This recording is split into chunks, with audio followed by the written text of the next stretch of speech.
বুধবার পূর্ব বর্ধমান জেলার সাতগাছিয়ার বিধায়কের দলীয় কার্যালয়ে কর্মীদের নিয়ে বিশেষ বৈঠক করলেন বিধায়ক। বুধবার দুপুর নাগাদ আসন্ন নির্বাচনকে সামনে রেখে কিভাবে কাজ করবেন কর্মীরা, বুথে বুথে সাধারণ মানুষের সঙ্গে সংযোগ স্থাপন করে রাজ্য সরকারের উন্নয়নকে হাতিয়ার করে ভোট যুদ্ধে জয় ছিনিয়ে আনবেন, সেই উদ্দেশ্য নিয়েই এদিনের এই বৈঠক। বৈঠকে উপস্থিত ছিলেন মন্তেশ্বর বিধানসভার বিধায়ক তথা রাজ্যের গ্রন্থাগার মন্ত্রী সিদ্দিকুল্লাহ চৌধুরী সহ পঞ্চায়েত সমিতির একাধিক কর্মাধ্যক্ষ এবং পদাধিকারী ও কর্মীরা। কি বললেন বিধায়ক তথা রাজ্যের গ্রন্থাগার মন্ত্রী সিদ্দিকুল্লাহ চৌধুরী তা শোনাবো আপনাদের। মৃত্যুঞ্জয় যশের রিপোর্ট, MBS নিউজ। স্যার, আজকে কি কর্মসূচি রেখেছেন এবং কোন জায়গায়? আমি নামারি ব্লক 2 সাতগাছিয়া বিধায়ক অফিসে বসেছি।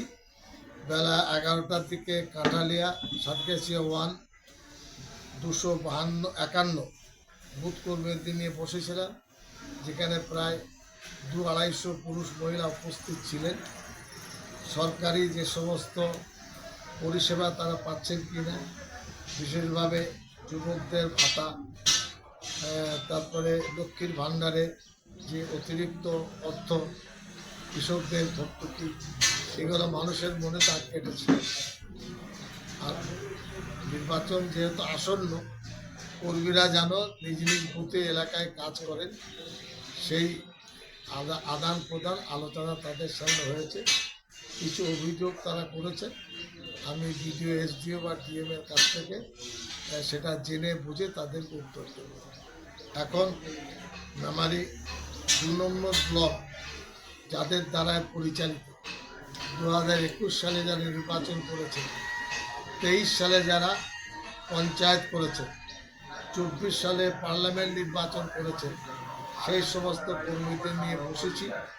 প্রত্যেকেই নিজ নিজ অঞ্চলে দায়িত্ব নিয়ে কাজ করবেন, কমিটি হবে, বুথের কর্মীদের সাথে যোগাযোগ বাড়াবেন। আমরা অনুরোধ জানাবো, এটা সকলের দল, মমতা ব্যানার্জির প্রতি আস্থা, দলের প্রতি আস্থা, ঘাসের উপরে জোড়া ফুল, যেটা আমাদের জাতীয় প্রতীক, এই প্রতীকের প্রতি আমাদের আস্থা বা যাদের আছে তারা সবাই কাজ করবে, এই ভাবনা নিয়ে আজকে আমরা বসে। ধন্যবাদ।